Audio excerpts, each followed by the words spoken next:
Voters will have the final say on voter ID. And we discuss very different ideas on tax reform in this week's Capitol Report.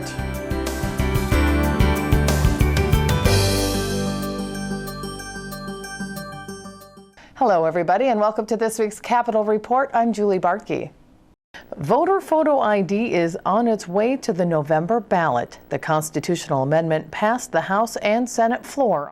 It's been a contentious issue since session began, and the final Senate debate was on point. I want to give you one quote from Crawford, and as I said, I will continually go back to Crawford because I think that's where we get our guidance as to what we are able to do and what we shouldn't be doing in terms of this constitutional amendment. And this is a quote from the concurring opinion from Justice Scalia. And what Justice Scalia said is it is for the state legislatures to weigh the costs and benefits of possible changes to their election codes, and their judgment must prevail unless it imposes a severe and unjustified overall burden upon the right to vote.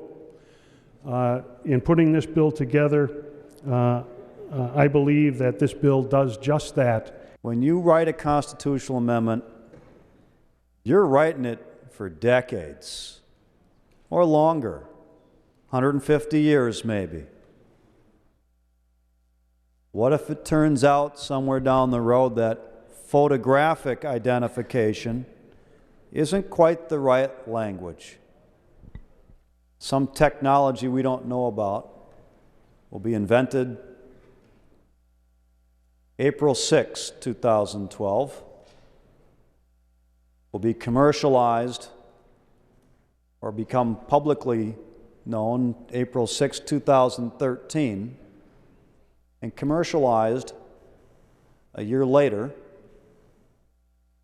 and it would be just the gift to identification purposes.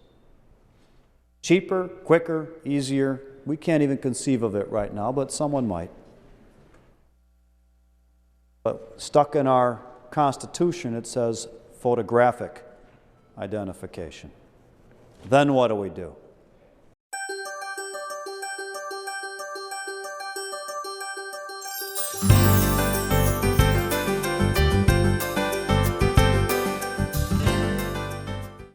Revenue Commissioner Myron Frans has been touring the state talking with business leaders about what they think it's going to take to improve the tax climate. He's here now to discuss these tours. Commissioner, thanks for joining us. Thank you. Glad to be here. Let's begin with your tax tour. And, I studied the 34-page PowerPoint, and why don't I let you encapsulate the message? Well, thank you. The governor was really concerned when we started last fall thinking about the tax reform debate and about how to frame it up properly so that people could get involved and they could understand what's going on.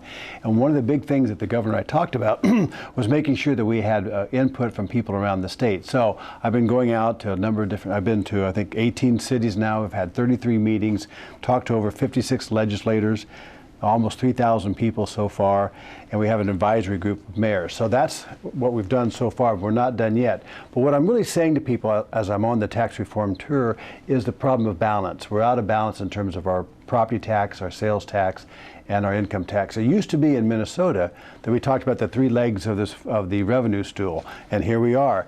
It used to be that the property tax, the income tax, and the sales tax each were about a third.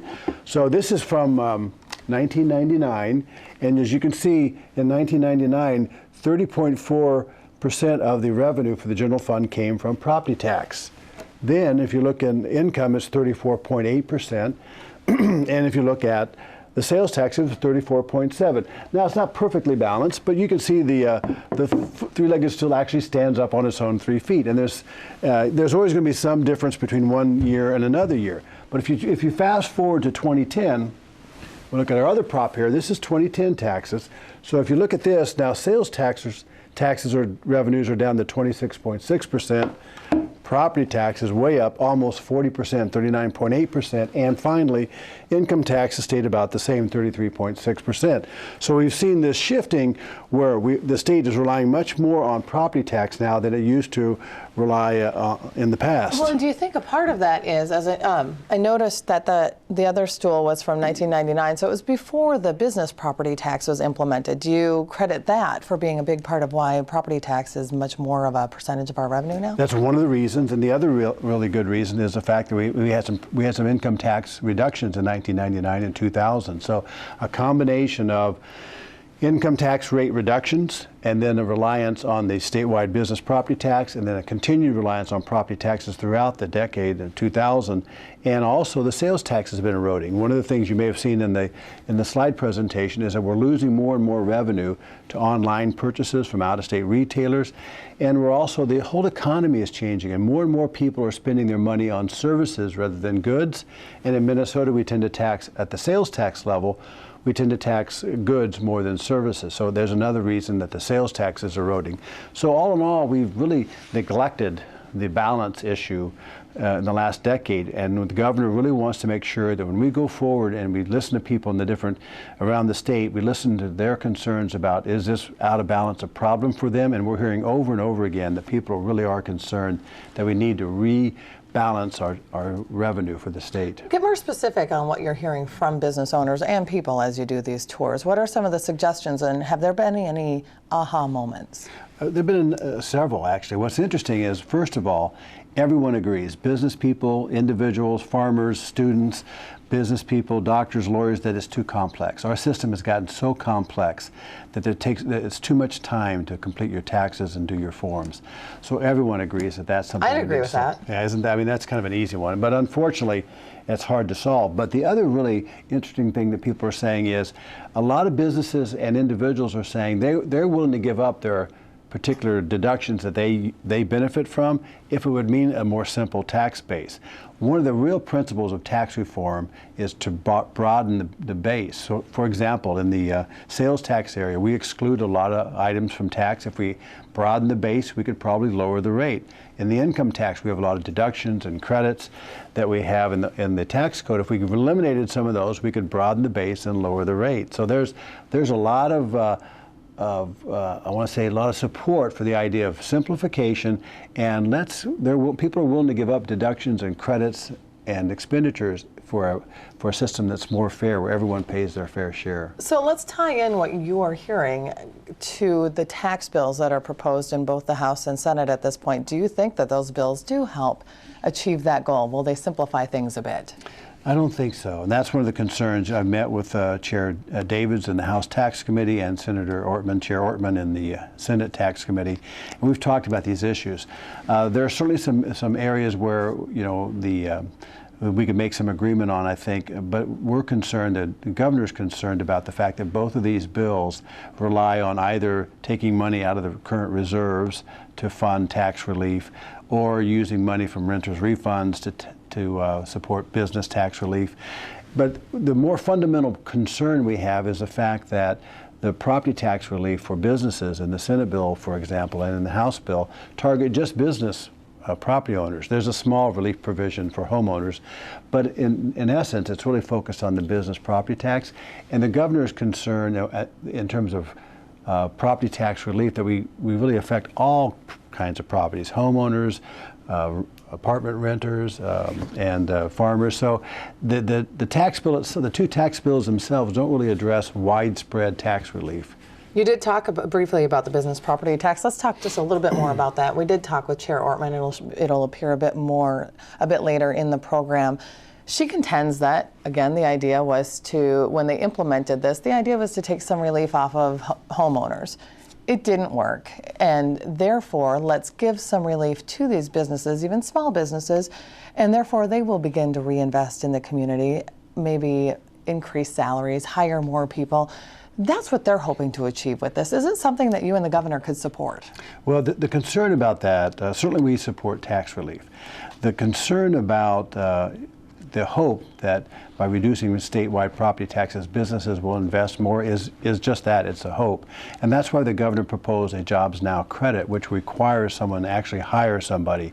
So he's really focused on jobs and creating jobs, and the statewide property tax relief provision is more of a general tax relief that doesn't guarantee a job's going to be created at all. Okay, Commissioner, we're just about out of time, but let's pontificate for a moment then. How do you see these final negotiations going between the governor and the two chairs to produce a bill that maybe all three can support? Well, I think the important thing is that we're talking, and we're going to continue to talk. The concern actually is the funding source, and the number one issue we have to resolve before we do anything else is how are we going to fund tax relief or tax changes or any kind of funding priorities, because the governor really believes that it has to be real revenue, not out of the reserve, and not creating structural deficits, and that's the problem we have to resolve. Okay, and you're hopeful? I'm always hopeful, yes. Okay, Commissioner Myron Frans, thanks for joining us on Capitol Report. We appreciate your time. My pleasure.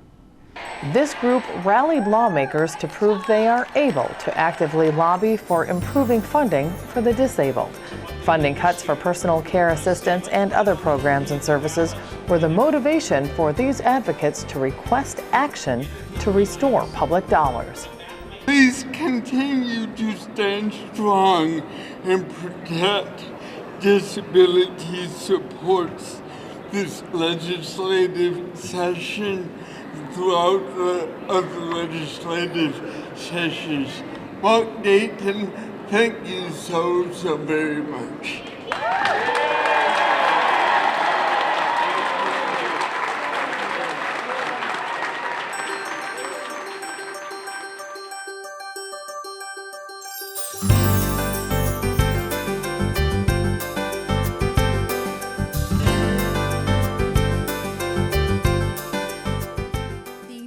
Senator Julianne Ortman chairs the Senate Tax Committee. We sat down and discussed the bill she believes will help most Minnesotans. Senator Julianne Ortman carries the Senate Jobs and Tax Relief Bill. It contains three key elements, including the gradual phasing out of the business property tax. It eliminates the marriage penalty, and it asks the governor to find areas of savings that reflect approximately $100 million. The senator joins me now to talk about her bill. Thanks for joining us. Thanks for having me. So, Madam Chair, let's go through these elements if we can, beginning with the business property tax and then working our way through. Sure. The state general levy, as it's called, is about 30% of the property tax bills for businesses across the state. Small or large, whether they're making money or not, about 30% of their property tax is paid to the state, so the rest to the local governments. We hope to eliminate that tax. It was started in 2001. It was intended to buy down the taxation for school districts. But those school districts have subsequently raised the taxes, so unfortunately the businesses ended up with the short end of the stick, and they're paying for both. So in these times, especially with the economic recession, we want to encourage economic growth, and by allowing all those businesses statewide, small or large, in Main Street, small towns, or in Minneapolis, if they keep more of that money, they will invest it well in capital equipment, they'll invest it in new employees, in pay raises, research and development, expansion of their properties. That would be so good for the economy in all of our communities, small and large. And now the marriage penalty, the elimination of that. Yeah, you know, the federal Congress and President Obama authorized the federal marriage penalty for 2 years, the relief to all residents in the country. We wanted to conform to that in Minnesota. Unfortunately, Minnesotans have to add back $1,950 of income for the failure of our government to conform. So what that means is taxpayers pay their federal liability, and then they recalculate their income for purposes of state tax. It's $1,950. There are only 2 years that this relief is available to Minnesotans. One was 2011. The governor vetoed that relief. We're going to try again for 2012. Hopefully Minnesotans can all take advantage of the federal and the state tax relief for that. And now the gradual phasing out of this business property tax does have some cost attached to it. You're asking the governor to pay for it. Well, let me just put those in the proper order. The marriage penalty is $60 million, or about 2/3 of the bill. That would be relief for that marriage penalty. About $31 million is for the state general levy. And so that's $90 million of our $102 million tax relief and jobs bill. There's also some tax credits for angel investors or entrepreneur credits for the military pay subtraction. We are the 10th least friendly state in the nation for providing good tax benefits to our military veterans, 45th worst in terms of the business tax climate. So that's why our priorities are the way they are. The $102 million we've asked the governor and his commissioners to help us identify the savings in the state budget. The state budget is $35 billion. $100 million is less than about 1/4% of the state's budget. We think they can go back to the books, roll up their sleeves, get out their pencils, and help us find that savings to basically plant a seed in the economy for economic growth and individual income tax relief for families. So we're asking for their help. To the extent that they are unwilling to help us identify what Minnesotans know are real savings that are available in our budget, then we can draw on the reserves if we have to. And about those reserves, I would say that they are pretty much at an all-time high. Over the last 20 years, there have only been about 4 years where we've had a reserve that's over $1 billion. Minnesotans would like to see that money reinvested, and this $102 million, as I said, would be seed money in economic growth. It's the taxpayers' money if we have a surplus, and so we should be looking carefully at what we do with that. It shouldn't be a honey pot just held over for savings at some future time. We should look at reinvesting a very small part of it. When your tax bill was unveiled, Senator John Marty, he's the lead minority on the committee, he says that the bill does nothing to ease the tax burden of the middle class. Would you agree with that statement? I completely disagree. The marriage penalty is the middle class, and it would be for all Minnesota families that are married. They shouldn't have that penalty. So individual income tax relief is absolutely targeted at the middle class. We're going to pontificate here for a moment. Your bill compared with the House version of the tax bill, they're pretty different. There are some significant differences in there, including that the House is pushing a bill that, comparable to yours, does eliminate the business property tax eventually, and property taxes for homeowners. It also pays for the cuts by reducing the tax credit for renters and increasing taxes on corporations that operate overseas. Now, you've stated publicly you won't support these measures, so how challenging do you think this conference committee could be? Well, I'm going to say the viewers won't be surprised when I say that I like my bill and the Senate's version of our bill. I think that we have a different set of priorities, but we respect the House. And Representative Davids and I have worked well in the past, and we came with different approaches last year, and we're able to work through our differences. We will be again. Do you think the governor will support your measure? Oh, I sure hope so. I've done everything I can to meet with him and work with him. I think he is interested in eliminating the inflator, or the device that automatically inflates that state general levy every year, the business property tax. I think he's very interested in relief for military veterans, the angel investment tax credit. So I think there's lots of ground here for agreement. That targeted property tax relief is in the House and the Senate bill, and I believe the governor's very interested in that too. So I think there is some common ground here. I believe the commissioner and the governor are going to work with us when we get these bills to the conference committee, and we'll see if we can't get some good work done for Minnesotans. Do you like your bill the way it stands? I'm very proud of the bill, and it has bipartisan support. Very proud to have earned Senator Ann Rust's support in the committee. I hope to have her support and others on the Senate floor because it is a very balanced bill. Okay, Senator Julianne Ortman, thank you for coming in and detailing your bill. We appreciate your time. Thanks for having me. In a show of bipartisan work, Governor Mark Dayton started the week by signing into law a bill that streamlines further the environmental permitting process. Under the new law, the Minnesota Pollution Control Agency and the Department of Natural Resources have 150 days to act on any permit application. The governor and its Republican authors say this bill is good for Minnesota, and it shows they can work together. It's a great example of bipartisan accord building upon last year when we had a breakthrough legislation streamlining the permitting process. This takes it several steps farther forward so that we can assure Minnesota businesses and those who are looking at Minnesota that we're going to have the most expeditious review process available anywhere in the country, while at the same time assuring our citizens that they are going to be protected and that their natural environment is going to be protected. Not only are we talking about businesses here, but we're also talking about local governments that have some very complicated permitting issues that they have to deal with. And this is going to be good for our local cities. It's also going to be good for the government in general in the state of Minnesota. If we can shorten up time for the Department of Transportation doing highway projects and those types of things, this is a win-win for all of Minnesota.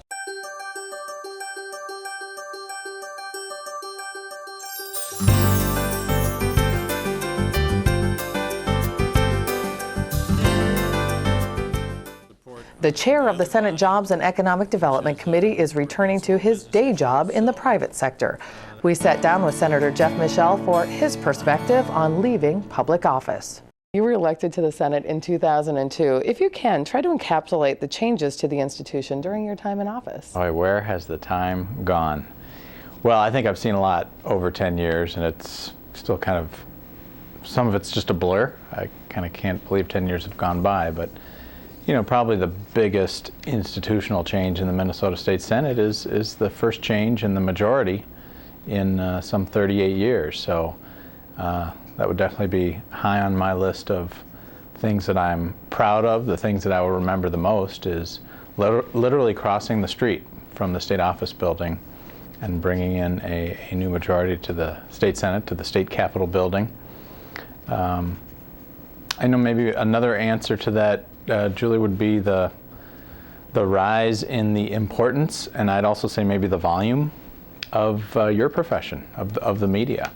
There's more of you. There's not just writers holed up in the basement of the Capitol. There's more TV cameras, more bloggers with laptops, and I think a lot of that is good, so maybe that adds to more transparency. But I think it's also added a little bit to the noise and the volume of this place. Well, I was going to ask you, how do you think that may have affected how things operate in the Senate? Yeah, I think it's probably a mix. This should be an open and transparent place, but hopefully the coverage should be, I hate to use the words fair and balanced, but at least trending towards the facts and the truth. And so I think we've kind of had a mix of I talk about it as volume, that sometimes the easiest way for a state legislator to get noticed is to just kind of be loud, and I'm not sure that always adds to the performance and the results of the legislature. Senator, for a majority of your time in the Senate, you were a member of the minority party. So how did you find the transition into the majority?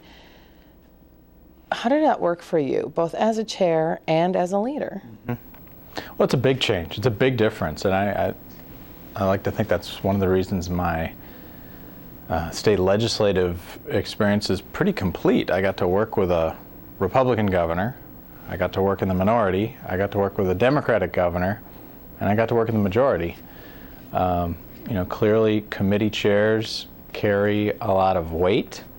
You know, we decide what bills are going to be heard and when. And so that's an awesome position to hold. And I think it would also reinforce for me the importance of the governor. You know, the governor's here, the executive branch is here 24/7. The legislative branch, we just kind of swoop in for a few months a year. So no matter who's in control of the legislature, the executive branch is probably more important over the course of time. Job growth has been a priority of the GOP ever since you have taken over the majority. You are the chair of the Jobs and Economic Growth Committee, so how do you think your leadership has helped advance this goal with your committee? Well, I think primarily what we tried to do was change the debate a little bit. So much around here is about taxes or about spending, and the parties are divided on that. You know, Republicans want to lower taxes, Democrats want to spend more.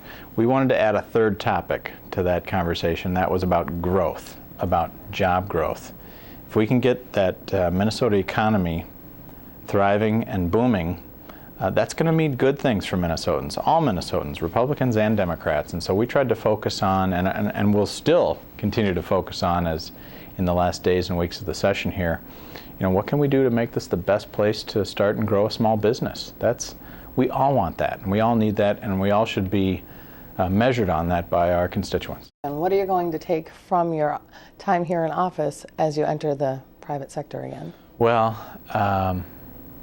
yeah, again, a deep appreciation for those who do serve, and whether it's, and not just senators and reps, but the staffs that stand and sit behind us, and those in the executive branch.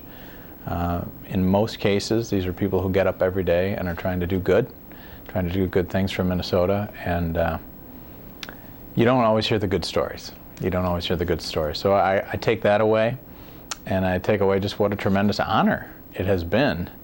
I've gotten to represent what, of course, I'm going to say is the best district in the whole state.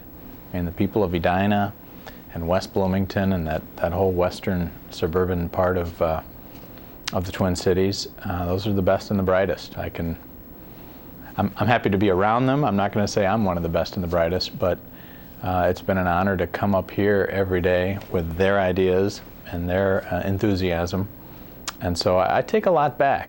I'd like to close by giving you an opportunity to speak to your constituents. Yeah. Well, again, it's been a great honor to serve in the Minnesota Senate. This is I'm going to remember every one of these 10 years in a very special way. To work with people who have great ideas and try to be their voice. Their voice at the Capitol has been a thrill. It's been an honor. And I thank them. I thank Edina and West Bloomington and all my family. I really should probably end it, Julie, with talking about my wife, because the only endorsement that a candidate ever needs is from their spouse. And if you have that endorsement and support, you can do a lot. And if you don't have that, you're not going to last long up here, and you shouldn't be here probably to begin with. So Annie deserves great thanks and applause, and so I hope to be able to return all her patience and my kids as well in this next chapter. So I look forward to it, but no remorse. You know, it's time. It's just time. It's time to move on. So I really am excited about the next chapter. But there'll be a lot of things I miss. There'll be a lot of people I miss, including my friends here in the Senate media. So thanks for all the good times.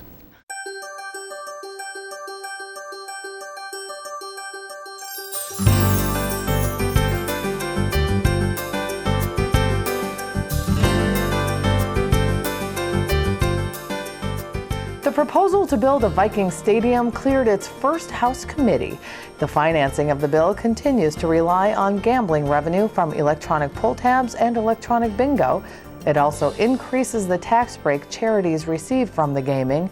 This was a potential deal breaker until recently. The agreement that was reached with the charities, whereby half of the $72 million a year in additional revenue that would come as a result of the electronic pull tabs and bingo, that half of that would go back to the charities in the form of tax relief. We've made it clear all the way along that we understood the problem that the charities had with the level of taxation that they were experiencing. It was causing some of the charities to go out of business as a result of that tax burden. And so what you have before you reflects that kind of an agreement where half of that $72 million would be provided in tax relief.